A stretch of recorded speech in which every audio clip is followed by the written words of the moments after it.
Do you think that billionaires have a right to exist?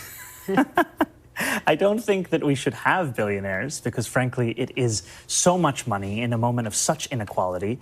And ultimately, what we need more of is equality across our city and across our state and across our country. And I look forward to work with everyone, including billionaires, to make a city that is fairer for all of them. In the same sentence, imagine saying as a mayoral candidate, I don't believe there should be billionaires, but then I'm also going to work with billionaires. This Democratic socialist from New York City, who I think is going to win the mayoral election over Eric Adams, makes himself look so dumb while explaining his economic policy, while at the same time saying it with so much confidence, so much smoothness, that you're like, man, should I actually believe him? Wait, no. That's actually stupid. And the reason we learn it in the interview is not necessarily by what he says, not by necessarily thinking through his economic plan, but it's by remembering rule number 2. If a man like this is wearing multiple rings on his fingers, you can't trust him. He's probably a socialist, maybe even a communist. It's itsSeanDaniel here. If you enjoyed the video, consider liking and subscribing, or just hitting the like button. Let's go, Zohran. Welcome back. A stunning political upset this week in the race to lead America's biggest city.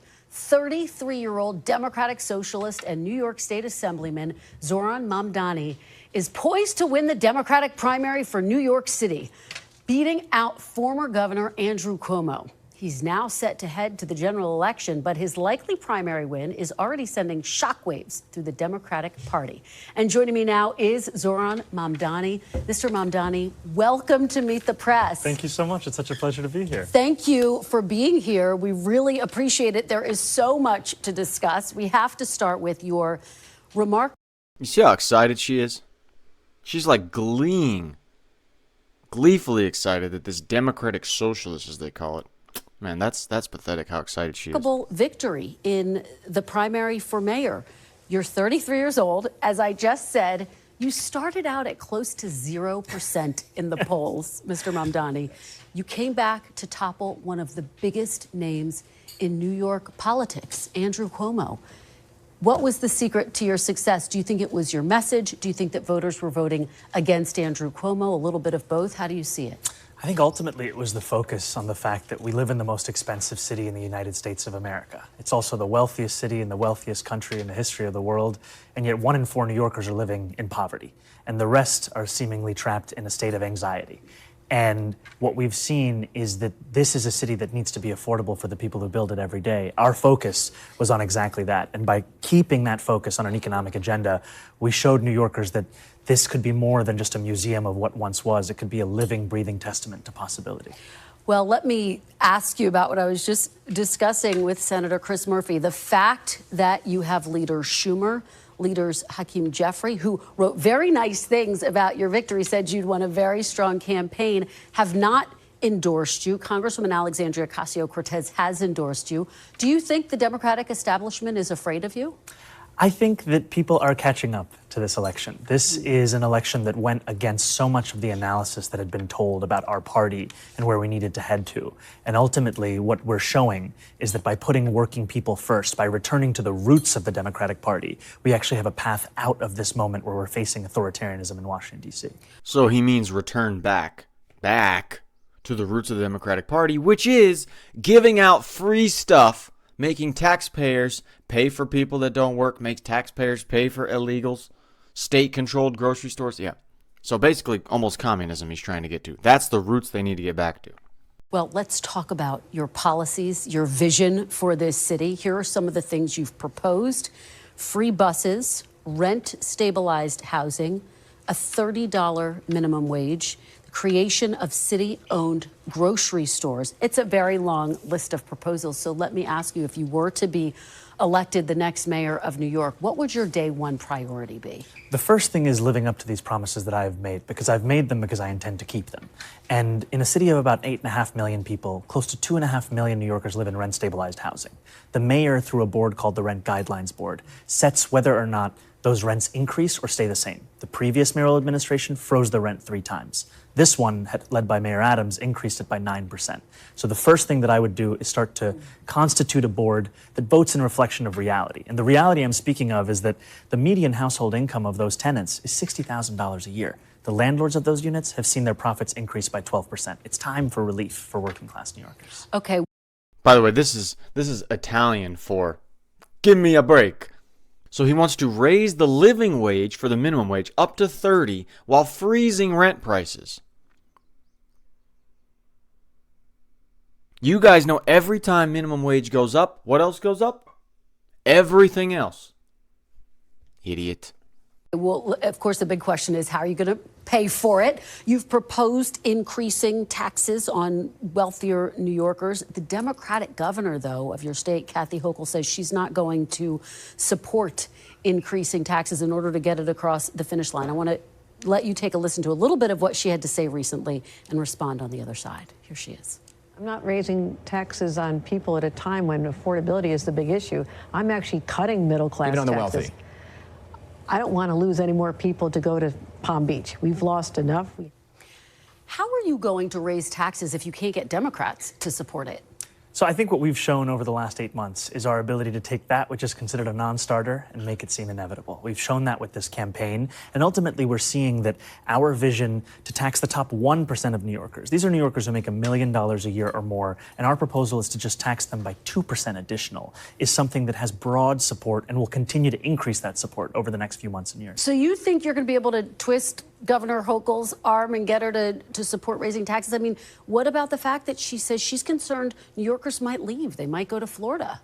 I think it's time for a leadership that doesn't twist arms, but rather builds partnership. And I'm looking forward to having that with the governor, because ultimately my policies, my vision, it's driven by an assessment of what's actually happening. The Fiscal Policy Institute found that the top 1% of New Yorkers leave at 1/4 the rate of other income groups. And when they do leave, it's actually to other states considered high tax, New Jersey, California. So it's not fiscal policy, it's quality of life. And ultimately, the reason I want to increase these taxes on the top 1%, the most profitable corporations, is to increase quality of life for everyone, including those who are going to be taxed. Here's how the Washington Post editorial board wrote about your proposals. They say a massive minimum wage would depress low-skilled employment. His rent freeze would reduce the housing supply and decrease its quality.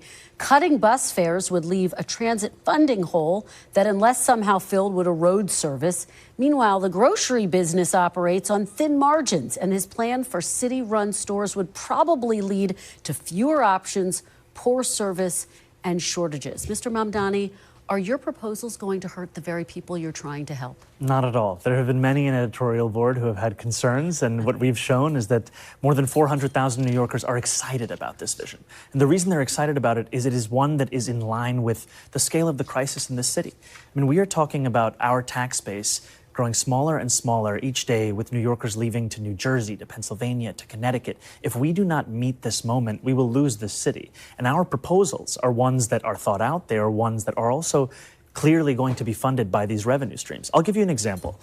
When we talk about grocery stores, I've put forward a proposal for a pilot of one grocery store in each borough. These are 5 grocery stores that would cost $60 million in a city budget of more than $113 billion. And ultimately, the reason that we are so excited by them is we've seen that they've worked in Kansas. We've seen that when a feasibility study was done in Chicago, it was shown to be something that was not only feasible, but pressing and urgent in an urban setting.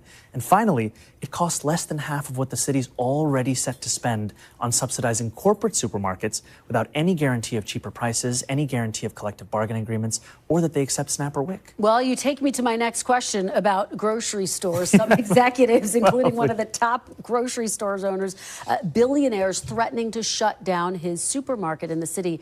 John Catsimatidis, who runs Gristedes grocery chain, you're probably very familiar with him. He said this on Election Day, quote, "If the city of New York is going socialist, I will definitely close or sell or move or franchise the Gristedes locations." In order to run New York City successfully as mayor, do you not need the support of a billionaire businessman like John Catsimatidis? I don't know if I need his support specifically, but I want to make clear that my vision for this city is a vision for every single New Yorker, including business leaders across the city. And the reason I say that is that my proposals, even the ones to increase the top corporate tax rate of New York to match that of New Jersey, are ones that would also benefit those business leaders. Because when I have conversations with them, what I also hear is just how expensive this city is preventing them from attracting and retaining the talent they need to grow their business. And ultimately, I'm looking forward to having those meetings, having those sit-downs to make clear why this vision would benefit all. But what he does not think about, one, is that when you go to a government-controlled business or facility like the DMV, how well are you treated? How well are people incentivized to service you? Not that well. You go to the DMV, you usually don't get treated that great. At a government-controlled grocery store, how well do you think you'll be treated? How well do you think the service will be? Not like a regular grocery store, I bet you. And the way he's trying to talk to these billionaires about, well, you're going to be able to attract more clients to come to New York City to be willing to work for you because the quality of life will be better. Because the rent's going to be frozen. No, that's only for people with super low incomes in government-controlled housing. If you raise the minimum wage like that, all the rest of the prices are going to go through the roof for rent, for places to live, for quality of life. So they're going to actually be able to attract, businesses will be able to attract less and less people to go to New York. If you see the prices for rent right now in New York City, $5,000 a month, $4,000 a month, $3,000 a month, for not great places, can you imagine just how much they're going to cost if he puts in a $30 minimum wage? Went on your website and realized there's a policy proposal that says your plan, and I'm going to quote it for folks, is to shift the tax burden from overtaxed homeowners in the outer boroughs to more expensive homes in richer and whiter neighborhoods. Explain why you are bringing race into your tax proposal. Yeah. That is just a description of what we see right now. It's not driven by race. It's more of an assessment of what neighborhoods are being undertaxed versus overtaxed. We've seen time and again that this is a property tax system that is inequitable. It's one that actually Eric Adams ran on saying that he would change in the first 100 days. He's since sought to defend it and lost at every juncture in court. And I understand you're saying we're simply describing the types of neighborhoods that would see these increase in taxes, and yet by invoking race, do you run the risk of potentially alienating key constituents? I think I'm just naming things as they are. And ultimately, the thing that motivates me in this is to create a system of fairness. It is not to work backwards from a racial assessment of neighborhoods or our city. Rather, it's to ensure that we actually have an equal playing field. And right now, what we see with the property tax system is one that is overtaxing a number of New Yorkers and undertaxing others, and an inability of political will to resolve that. So no plans to change that language on your website? The focus here is to actually ensure a fair property tax system, and that the use of that language is just an assessment of the neighborhood. All right. You are a self-described democratic socialist. Do you think that billionaires have a right to exist? I don't think that we should have billionaires because, frankly, it is so much money in a moment of such inequality. And ultimately, what we need more of is equality across our city and across our state and across our country. And I look forward to work with everyone, including billionaires, to make a city that is fairer for all of them. In the same sentence, imagine saying as a mayoral candidate, I don't believe there should be billionaires, but then I'm also going to work with billionaires. So you don't believe I should exist, but you want me to come and talk to you so you can take more of my money. When I was one of the innovators to launch some business, launch some franchise, give people tons of money, give people tons of jobs, This guy would be terrible at dating. Yeah, I don't believe in you, but I want all you to line up and come for me. Come here. Well, let me ask you about what Donald Trump, the president of the United States, has had to say. He's had a lot to say about your campaign. He called you a communist. Because he's the president, I want to give you a chance to respond directly to him. How do you respond? Are you a communist? No, I am not. And I have already had to start to get used to the fact that the president will talk about how I look, how I sound, where I'm from, who I am, ultimately because he wants to distract from what I'm fighting for. And I'm fighting for the very working people that he ran a campaign to empower, that he has since then betrayed. And when we talk about my politics, I call myself a democratic socialist in many ways inspired by the words of Dr. King from decades ago, who said, call it democracy or call it democratic socialism, there has to be a better distribution of wealth for all of God's children in this country. And as income inequality has declined nationwide, it has increased in New York City. And ultimately, what we need is a city where every single person can thrive. All right. First of all, you don't dare talk about God's children like you're Dr. King. Dr. King was an ordained clergyman, a reverend. You're a Muslim who wants to give out free money. Second of all, Trump did not even talk about your race, your skin color, how you sound, where you're from. He just said you're a communist. But what do? Twist it around to get some victimhood. Oh, because I'm brown, I have it so rough. Oh. Stay right there. We are going to take a quick break. More of our exclusive conversation with Zohran Mamdami when we come right back. Stay with us. Good, because I need a break from all this idiocy. Oh my God. Here we go, back to idiocy. We are back here live in New York with State Assemblyman and the presumptive Democratic nominee for mayor of New York, Zohran Mamdami. Thank you so much for sticking around for more questions. Of course. Let's talk about immigration, deportation. Are you committed to keeping New York as a sanctuary city? Absolutely. Of course. Because ultimately we've seen that this is a policy that has kept New Yorkers safe for decades. It's a policy that had previously been defended by Democrats and Republicans alike until the fear-mongering of this current mayor. And it's a policy that we've seen ensures that New Yorkers can get out of the shadows and into the full life of the city that they belong to. And it's one that I will be proud to stand up for. Well, the border czar, Tom Homan, has said that he is planning to deploy ICE agents to New York, worksite enforcement to essentially increase and enhance the number of ICE agents here.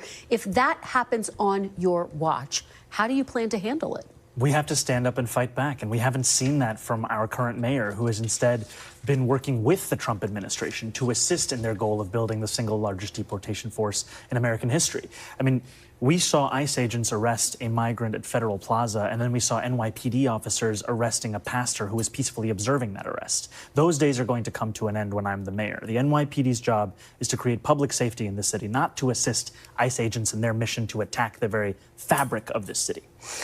Real quick, notice what he said about New Yorkers and not illegals. Watch. Are you committed to keeping New York as a sanctuary city? Absolutely, because ultimately we've seen that this is a policy that has kept New Yorkers safe for decades. So sanctuary city policy has kept New Yorkers safe for decades. Not kept Nicaraguans, not kept Honduran, not Colombian, not Mexican, not any other South American, not Iranians. No. It's kept New Yorkers safe. Do you see how slick they are with their wording? It's kept illegals safe who are not from New York and not New Yorkers. I want to talk about the historic nature of your candidacy. If you were to win, you would become the first Muslim mayor of New York City. Along the way, throughout the course of this primary campaign, you have received death threats. You've received all sorts of attacks online. Congressman Andy Ogles called. As if Trump hasn't, as if every other MAGA person hasn't had the same treatment, but they don't talk about that. For you to be deported, for example, because you were born in Uganda. He also issued an Islamophobic epithet, which I am not going to repeat here. But what type of toll has this taken on you personally and on your family? It's been difficult. It's been difficult to have to deal with the regular and repeated smears and slander upon my name and on the very basis of my faith. And I think what's so sad is that this is but a glimpse into what life is like for many Muslim New Yorkers and many New Yorkers of different faiths who are constantly being told that they don't belong in this city and in this country that they love. And ultimately, what continues to give me hope is that these moments are but small examples, something that goes against what so many New Yorkers actually feel. Because what we know is that this is a city for all of us. And what Tuesday night showed is that what New Yorkers want more than anything is a vision that binds us all together. I want to ask you about an issue that has divided some New Yorkers in recent weeks. You were recently asked about the term globalize the intifada, if it makes you uncomfortable. In that moment, you did not condemn the phrase. Now, just so folks understand, it's a phrase that many people hear as a call to violence against Jews. There's been a lot of attention on this issue. So I want to give you an opportunity to respond here and now. Do you condemn that phrase, globalize the intifada? That's not language that I use. The language that I use and the language that I will continue to use to lead this city is that which speaks clearly to my intent, which is an intent grounded in a belief in universal human rights. And ultimately, that's what is the foundation of so much of my politics, the belief that freedom and justice and safety are things that, to have meaning, have to be applied to all people, and that includes Israelis and Palestinians alike. But do you actually condemn it? I think that's the question and the outstanding issue that a number of people, both of the Jewish faith and beyond, have. Do you condemn that phase, globalize the intifada, which a lot of people hear as a call to violence against Jews? I've heard from many Jewish New Yorkers who have shared their concerns with me, especially in light of the horrific attacks that we saw in Washington, D.C. and in Boulder, Colorado, about this moment of anti-Semitism in our country and in our city. And I've heard those fears and I've had those conversations, and ultimately they are part and parcel of why in my campaign I've put forward a commitment to increase funding for anti-hate crime programming by 800%. I don't believe that the role of the mayor is to police speech in the manner especially of that of Donald Trump, who has put one New Yorker in jail who's just returned to his family, Mahmoud Khalil, for that very supposed crime of speech. Ultimately, what I think I need to show is the ability to not only talk about something, but to tackle it and to make clear that there's no room for anti-Semitism in this city. We have to root out that bigotry, and ultimately we do that through the actions, and that is the mayor I will be, one that protects Jewish New Yorkers and lives up to that commitment through the work that I do. But quickly, for the people who care about the language and who feel really concerned by that phrase, why not just condemn it? My concern is to start to walk down the line of language and making clear what language I believe is permissible or impermissible takes me into a place similar to that of the president who is looking to do those very kinds of things, putting people in jail for writing an op-ed, putting them in jail for protesting. Ultimately, it's not language that I use. It's language I understand there are concerns about. And what I will do is showcase my vision for the city through my words and my actions. I'm impressed to see how much she actually pushed him on that question. I thought maybe it was going to be softball. I don't know. What do you guys think? Are you surprised that she pushed that hard? Because she pushes that hard with all the MAGA people, all Trump's people. But she was not letting go on this question. And I thought maybe it was going to be a way for her to show some firmness, then back off. But she really wanted an answer. His answer was pretty well equipped, too. This guy is trained. He has the perfect fake smile. He has the charisma. He used to be a rapper, apparently. He did a lot of screen time stuff. He's well equipped, man. He's got his answers ready, and he's young, and he's given the politically correct thing, and he knows how to twist things to make him look like a victim.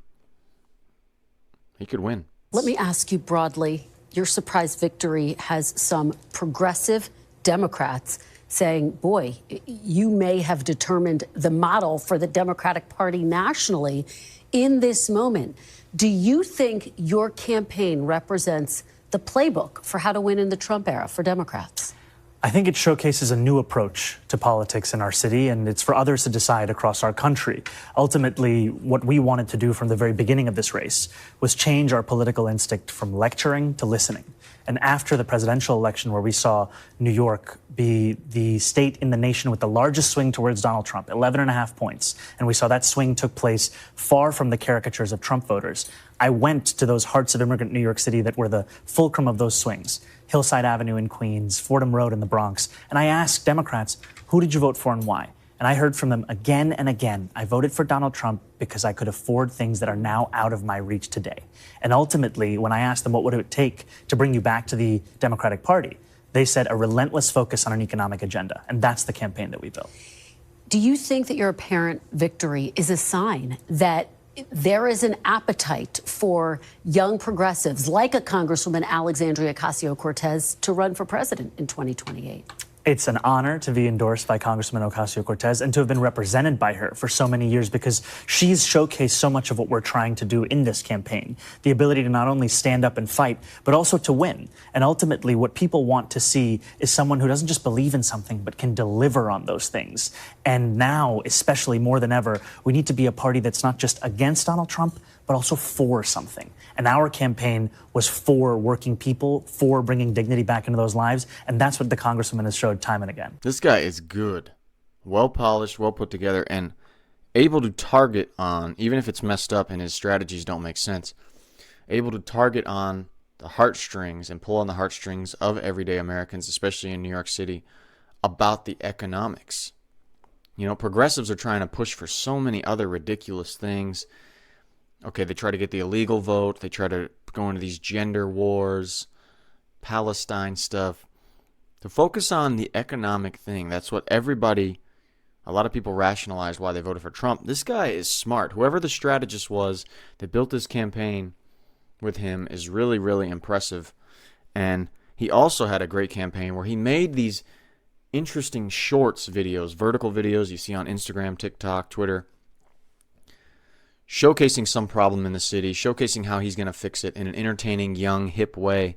And it wasn't so old like all these other politicians that we see where they just have random campaign ads. He did a really good job reaching young people, reaching everyday people who scroll all the time on Facebook, Instagram. Very, very impressive what he's done. He's way out to lunch. He's way extreme. But the way he put a campaign together and saw an opportunity is really impressive. I think he's going to win. I think he's going to beat Eric Adams. New York is so far gone. What do you guys think? Let me know in the comments. It's SeanDaniel here, and I will see you in the next one. And so will Brutus in his USA hat.